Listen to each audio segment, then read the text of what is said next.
ವಂದಿಸುವೆ ಶಾರದೆಗೆ ಶಕ್ರಾಧ್ಯಮರರಿಂಗರಗೆ ವಂದಿಸುವೆ ಶಾರದೆಗೆ ಶಕ್ರಾಧ್ಯಮರರಿಂಗಗೆ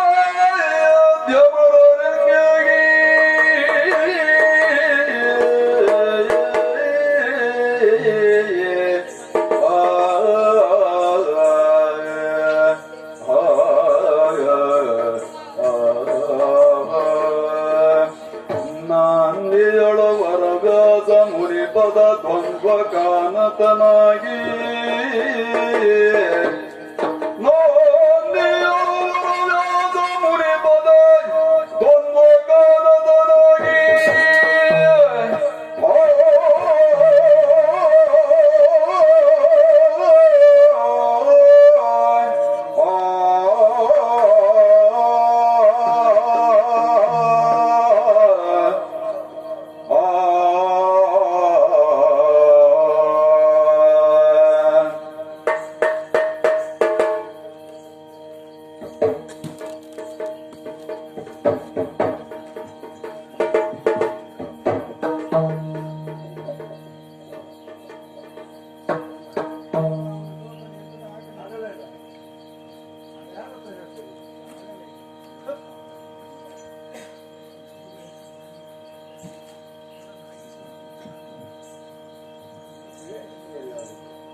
ಎಂಬುದಾಗಿ. ಆವಾಗ ವಾಲಿಯನ್ನು ನಿಗ್ರಹಿಸಬೇಕಾಯಿತು. ವಾಲಿಗೆ ಮೋಕ್ಷವನ್ನು ಕರುಣಿಸಿದೆ, ಅವನ ಕರ್ತವ್ಯ ಪೂರೈಸಿತು. ಹಾಗಂತ ನನ್ನ ಆಸೆಯನ್ನು ಈಡೇರಿಸಬೇಕಾಗಿದ್ದ ಆತ ಆ ಕಾಲದಲ್ಲಿ ಮುಂದಾದ. ಸೀತಾನ್ವೇಷಣೆಗಾಗಿ ಆತ ಜಾಂಬವ, ಹನುಮಂತ, ನೀಲ, ಗವಾಕ್ಷ ಇವರುಗಳನ್ನೆಲ್ಲ ಕಳೆಯಿಕೊಟ್ಟು ವಿಷಯವನ್ನು ತಿಳಿಸಿದ. ತಿಂಗಳ ಅವಧಿಯೊಳಗಾಗಿ ಸೀತೆ ಎಲ್ಲಿದ್ದಾಳೆ ಎಂಬುದಾಗಿ ಅರಸಿ ತರಬೇಕೆಂಬುದಾಗಿ ತಾನೊಂದು ಆಜ್ಞೆಯನ್ನು ಹೊರಡಿಸಿದ. ಅದು ಸುಗ್ರೀವಾಜ್ಞೆಯ ಕಪಿಗಳ ಎಲ್ಲರೂ ನೆನಪಿರಲಿ ಎಂಬುದಾಗಿ ಆಜ್ಞಾಪಿಸಿದ. ಅಂತೆಯೇ ಕಪಿವರರೆಲ್ಲ ಸೇರಿ ಸೀತಾನ್ವೇಷಣೆಗೆ ಹೊರಟವರು. ಸೀತೆ ಲಂಕೆಯಲ್ಲಿದ್ದಾಳೆ ಎಂಬುದಾಗಿ ವಿಷಯವನ್ನು ತಿಳಿಯಬೇಕೆನ್ನುವುದಾಗಿ ರಾವಣ ಇರುವಂತಹ ಲಂಕಾನಗರವನ್ನು ಸೇರಬೇಕು ಅಂತಾದಿದ್ರೆ 100,000 ವಿಸ್ತೀರ್ಣವಾಗಿರುವಂತಹ ಈ ಸಮುದ್ರವನ್ನು ದಾಟಿ ಆಚೆ ಹೋಗಬೇಕು. ಅಲ್ಲಿರುವಂತಹ ಲಂಕೆಯಲ್ಲಿ ಸೀತೆ ಎಲ್ಲಿದ್ದಾಳೆ ಎಂಬುದಾಗಿ ಹುಡುಕಬೇಕು. ಆ ಕಾರ್ಯಕ್ಕೆ ಮುಂದಾದವ ಹನುಮಂತ. ಈ ವಿಸ್ತೀರ್ಣವಾಗಿರುವಂತಹ ಸಮುದ್ರವನ್ನು ನೆಗೆದು ಲಂಕೆಗೆ ಹೋಗಿ ಸೀತೆ ಎಲ್ಲಿದ್ದಾಳೆ ಎಂಬುದಾಗಿ ತಿಳಿದುಕೊಂಡು ಕುರುಹನ್ನ ತಂದಿದ್ದಾನೆ. ಈತ ಹನುಮಂತನೇ ನಾನು ಕೈಕೊಟ್ಟವ ಎಂಬುದಾಗಿ ಗುರುತಿಗೋಸ್ಕರವಾಗಿ ನನ್ನ ಬೆರಳ ಮುದ್ರಿಕೆಯನ್ನ ಅವನಿಗೆ ಎತ್ತಿದ್ದೆ. ಅದನ್ನು ಕಂಡಾಗ ಜಾನಕಿ ಸಂತೋಷ ಪಟ್ಟಳಂತೆ. ಹನುಮಂತ ನನಗೆ ಚೂಡಾಮಣಿಯನ್ನ ತಂದು ತೋರಿಸಿದ. ನನ್ನ ಮಡದಿ ಸೀತೆಯನ್ನೇ ಕಂಡಷ್ಟು ಸಂತೋಷಗೊಂಡೆ. ಹಾಗೆ ನನ್ನ ಕಾರ್ಯ ಆಗಬೇಕು ಅಂತಾದಿದ್ರೆ ಈ ಸಮುದ್ರಕ್ಕೆ ಸೇತುವೆಯನ್ನ ಬಲೆಯಬೇಕು. ಏನು ಮಾಡುವುದು ಎಂಬುದಾಗಿ ಯೋಚಿಸಿದಾಗ ಸುಗ್ರೀವನ ಬಳಗದವರೆಲ್ಲ 77,000 ಕಪಿನಾಯಕರು ಅವರೆಲ್ಲ ಒಂದಾಗಿ ಈ ಸೇತು ಬಂಧನದ ಕಾರ್ಯವನ್ನು ನಾವು ಮಾಡ್ತೇನೆ ಎಂಬುದಾಗಿ ಆಡಿದರು. ಹಾಗಿದ್ದ ಮೇಲೆ ಎಲ್ಲವರು ಕಲ್ಲು ಮರಗಳನ್ನ ಹೊತ್ತು ತಂದು ಸೇತುವೆಯನ್ನ ನಿರ್ಮಾಣಿಸ್ತಾ ಇದ್ದಾರೆ. ಇದರ ನೇತೃತ್ವವನ್ನು ವಹಿಸಿಕೊಂಡವ ನೀಲ. ಯಾಕೆ ಅವನೇ ಇದರ ನೇತೃತ್ವವನ್ನು ವಹಿಸಬೇಕಾಗಿತ್ತು? ಅವನಿಗೊಂದು ವರ ಇದ್ದೀತು. ತಾನು ಎಂತನೇ ವಸ್ತುವನ್ನು ತಂದು ಹಾಕಿದ್ರು ಅದು ಸಮುದ್ರದಲ್ಲಿ ತೇಲಬೇಕೆಂಬುದಾಗಿ. ಆದ ಕಾರಣ ನೇತೃತ್ವವನ್ನು ವಹಿಸಿರುವಂತಹ ಆತ ಎಲ್ಲವರು ಹೊತ್ತು ತಂದಿರುವಂತಹ ಕಲ್ಲು ಮಣ್ಣುಗಳನ್ನೆಲ್ಲ ಆತನೇ ಹಿಡಿದು ಸಮುದ್ರಕ್ಕೆ ಎಸೆಯುತ್ತಾ ಸೇತುವೆಯನ್ನು ನಡೆಸಿದ. ಈ ಕಪಿವೀರರೆಲ್ಲ ಸಹಾಯವನ್ನು ಮಾಡಿದ್ರು. ರಾಮ ಸೇವೆ ಎಂಬುದಾಗಿ ನನಗೋಸ್ಕರವಾಗಿ ಎಷ್ಟೆಲ್ಲ ಕಷ್ಟಪಟ್ಟರು. ಹಗಲು ರಾತ್ರಿ ಎನ್ನದೆ ಅದನ್ನ ಲೆಕ್ಕಿಸದೆ ಈ ರೀತಿಯಲ್ಲಿ ಸೇತುವೆಯನ್ನು ನಿರ್ಮಾಣ ಮಾಡುವುದಕ್ಕೆ ಮುಂದಾಗಿದ್ದಾರೆ. ಇವರೆಲ್ಲ ಅಂತಿರಲಿ. ಅಯ್ಯೋ, ಆ ಕಡೆಯಲ್ಲಿ ನೋಡಿ ಒಂದು ಮುಗ್ಧ ಪ್ರಾಣಿ. ಅಂಗದ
ನನ್ನ ತಂದೆಯನ್ನ ಕೊಂದವ ಎಂಬ ಭಾವ ಅವನಲ್ಲಿಲ್ಲ.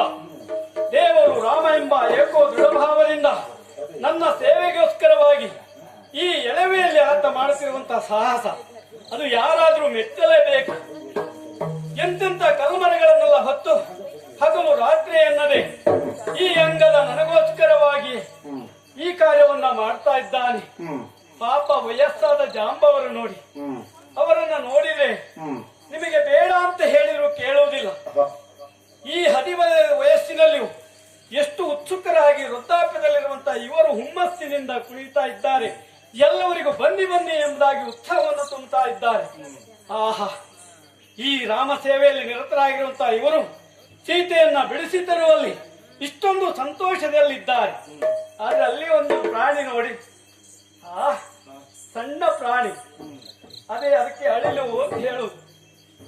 ಅಳಿಲು ಒಂದು ರಾಮನಿಗಾಗಿ ಸೇವೆ ಮಾಡುವುದಕ್ಕೆ ಮುಂದಾಗ್ತಾ ಇದೆಯಲ್ಲ.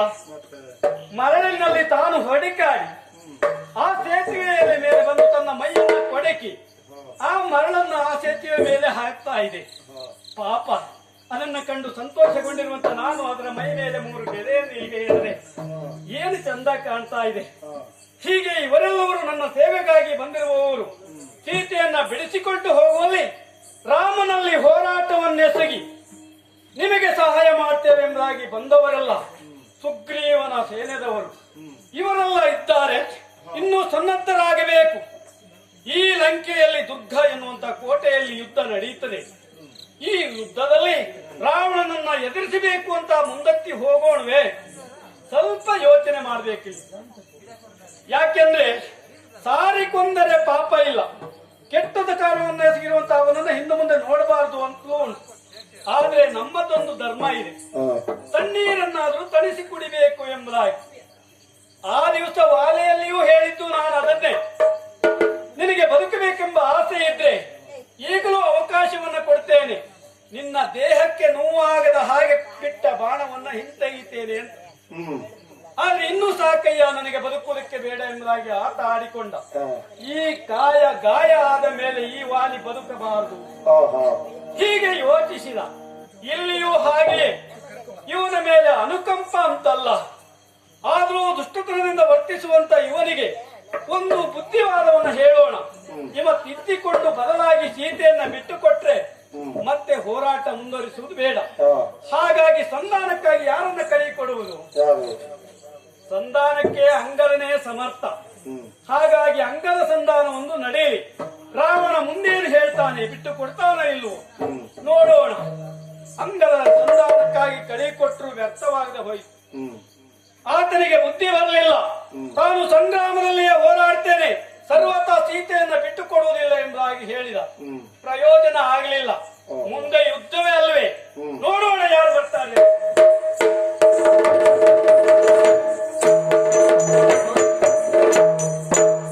ಕೇಳಿಸಿಕೊಂಡ್ರೆ ನಿಮ್ಮ ಅಣ್ಣ ಹೇಳುದು ಮಾತು? ಇಲ್ಲಿಯವರೆಗೆ ನಮ್ಮ ಅಣ್ಣ ಹೇಳಿದಂತ ಮಾತನ್ನು ನಾನು ಕೇಳಿಸಿಕೊಂಡವನಿದ್ದೇನೆ. ಆದ್ರೆ ಅಣ್ಣನಲ್ಲಿ 2 ಮಾತನಾಡಬೇಕು ಎನ್ನುವಂತ ಅಭಿಪ್ರಾಯ ನನ್ನದು. ನೇರವಾಗಿ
ಮಾಡಿಕೊಂಡವನು ಹೌದು ಅಲ್ವಾ?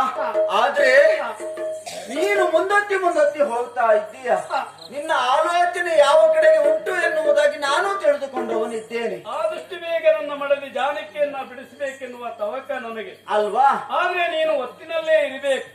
ನೀನು ಇಲ್ಲದಿದ್ರೆ ನನಗೆ ಮೆರಗು ಬರ್ಲಿಕ್ಕೆ ಸಾಧ್ಯ ಇಲ್ಲ. ನವಿಲಿಗೆ ಗರಿ ಇದ್ರೆ ಮಾತ್ರ ಚಂದ. ಈ ರಾಮನೊಟ್ಟಿಗೆ ಲಕ್ಷ್ಮಣ ಇದ್ರೆ ಚಂದ ಅಲ್ಲ ಅಲ್ವಾ? ಆದ್ರೆ ಆ ದಿನದಂತೆಯೇ ನಾನು ಹೇಳಿದವನು, ಅಣ್ಣ ಎಲ್ಲಿಯೇ ಇರಲಿ ಆ ಸೀತಾದೇವಿ ನಾನು ಹುಡುಕಿಕೊಂಡು ಬರ್ತೇನೆ, ನಾನು ಕರೆದುಕೊಂಡು ಬರ್ತೇನೆ ಎನ್ನುವ ಹಾಗೆ ಹೇಳಿದವನು ನಾನು. ನೀನು ಮಾಡಿದ ಸಾಹಸ ಉಪಕಾರ ಅಲ್ವಾ? ಆಗ ನೀನು ಹೇಳಿದಂತ ಮಾತೇನು, ನೀನು ಸಿಟ್ಟಾಗಬಾರದು, ನೀನು ಸಿಟ್ಟಿಗೆ ಗುರಿಯಾದವನು ಎನ್ನುವ ಹಾಗೆ ಹೇಳಿದವನು ಅಲ್ವಾ? ನಿನ್ನ ಸ್ವಭಾವವೇ ಹಾಗೆ, ಯಾವಾಗಲೂ ಪುಸುಗುಡುವ ಸ್ವಭಾವ ಅಲ್ವಾ ಅಣ್ಣ? ಆದ್ರೆ ಆಯಿತು ಎನ್ನುವ ಹಾಗೆ ನನ್ನ ಆಜ್ಞೆಯಂತೆ ನಾನು ನಿನ್ನ ಹಿನ್ನಡೆಯಲ್ಲಿಯೇ ಬಂದವನು.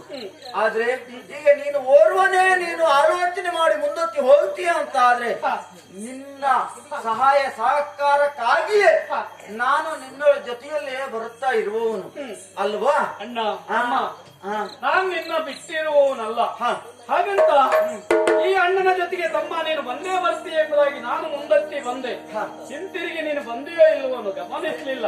ಯಾಕೆಂದ್ರೆ ಜೊತೆಯಲ್ಲಿ ನೀನು ಬರ್ತೀಯ ಎಂಬ ಭಾವ ನನಗೆ. ಯಾಕೆ ಇಲ್ಲಿಯವರೆಗೆ ನಾನು ನನ್ನ ತಾಯಿ ಜಾನಕಿಯ ಮಾತೆಯನ್ನು ಬಿಟ್ಟಿದ್ದವನಲ್ಲ, ನಾನು ನನ್ನ ತಾಯಿ ಎನ್ನುವ ಹಾಗೆಯೇ ಭಾವಿಸಿಕೊಂಡವನು ನಿನ್ನ ಜೊತೆಯಲ್ಲೇ ಬಂದವನಿದ್ದೇನೆ. ಇಲ್ಲಿಗೆ ಕಳೆದದ್ದು ಅಷ್ಟು ಕಷ್ಟ ಅನ್ನಿಸ್ಲಿಲ್ಲ, ಇನ್ನು ಮುಂದೆ ಇರುವುದು ಕಷ್ಟ. ಯಾಕೆಂದ್ರೆ ಎಂತೆಂತ ದೈತ್ಯರು ಬರ್ತಾರೆ ಹೇಳಲಿಕ್ಕೆ ಆಗುವುದಿಲ್ಲ ಅಲ್ವಾ? ಅವರಲ್ಲಿ ಸಂಗ್ರಾಮ ಮಾಡುವುದು ನಮ್ಮ ಯೋಚನೆ ಅಲ್ವ? ಆದರೆ ಆ ಕುರಿತಾಗಿ ಗಮನ ಹರಿಸೋಣ. ನಿನ್ನ ಜೊತೆಯಲ್ಲಿದ್ದಾಗ ಕಷ್ಟ ಏನು ಎನ್ನುವುದಾಗಿ ನನಗೆ ತಿಳಿದಿಲ್ಲ. ಕಾರಣ ಏನು? ನೀನು ನನ್ನ ಜೊತೆಯಲ್ಲಿದ್ದೀಯಾ ಎನ್ನುವ ಹಾಗೆ ನನಗೆ ಸಹಾಯ ಸಹಕಾರವನ್ನು ಮಾಡಿದವನು ಅಲ್ವಾ? ಆದ ಕಾರಣದಿಂದಾಗಿಯೇ ಹೇಳ್ತಾ ಇದ್ದೇನೆ, ನಿನಗೆ ಯಾವ ಕಷ್ಟ ಒದಗಿ ಬರಲಿ ನಾನು ನಿನ್ನ ಜೊತೆಯಲ್ಲಿ ಇರ್ತೇನೆ ಎನ್ನುವ ಹಾಗೆ ಆ ದಿನದಲ್ಲಿಯೇ ಆಡಿದಂತಹ ಮಾತು. ನಾನು ಹೆಂಡತಿಯನ್ನ ಕಳೆದುಕೊಂಡು ವ್ಯಥೆ ಪಟ್ರೆ ನೀನು ನನ್ನ ಮಾತೆಯನ್ನೇ ಕಳೆದುಕೊಂಡಿದ್ದೇನೆಂಬುದಾಗಿ ಯೋಚಿಸಿದವ ನೀನು. ಹೌದಣ್ಣ? ಹಾಗಿದ್ರೆ ನನಗೆ ಹೆಂಡತಿ ಸಿಗಬೇಕು, ನಿನಗೆ ಮಾತೆ ಸಿಗಬೇಕು, ಆ ಕುರಿತಾಗಿ ಯೋಚಿಸೋಣ. ಯಾರು ಬರಬಹುದೆಂಬ ನಿರೀಕ್ಷೆ.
ಸೇತುವೆಯನ್ನು ಬಿಗಿದು ವಾನರರು ಹಾಗೂ ಮಾನವರು ನಮ್ಮ ಲಂಕೆಯನ್ನು ಪ್ರವೇಶಿಸಿದ್ದಾರೆ.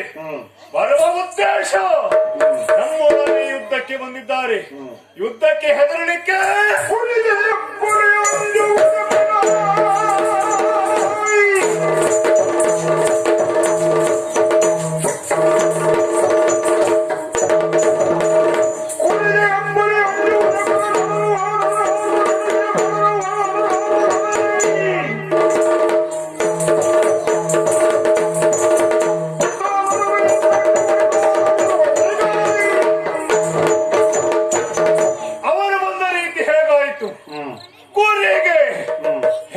ಹೆದರುವುದುಂಟೆ. ನರರು ಹಾಗೂ ವಾನರರು ಅವರಿಗೆ ಇದ್ದಾನವರು ಹೆದರುವುದುಂಟೆ. ಬಂದಿದ್ದಾರಂತಾದ್ರೆ ಸರಿಯಾಗಿ ಉತ್ತರವನ್ನು ಅವರಿಗೆ ಕೊಡಬೇಕು. ಕೊಡದೆ ಇದ್ರೆ ನಾನು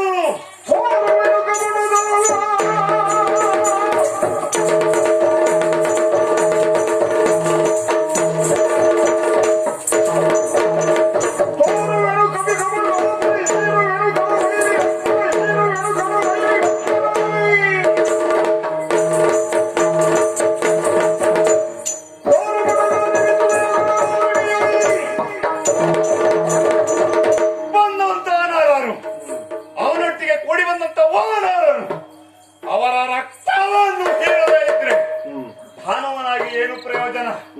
ಅದಾಗಲಿಕ್ಕಿಲ್ಲ ಅಂತಾದ್ರೆ ಇನ್ನು ನಾನೊಂದು ಶಪಥ ಮಾಡ್ತೇನೆ. ರಾಮ ಅವನೊಬ್ಬ ನರ, ಅವನನ್ನು ಇಂದು ಮುಗಿಸದೇ ಇದ್ದರೆ ತಂದೆ ತಾಯಿಗೆ ಹುಟ್ಟಿದವನು ನಾನಲ್ಲ, ನನ್ನ ತಾಯಿಗೆ ಮಗ ನಾನಲ್ಲ.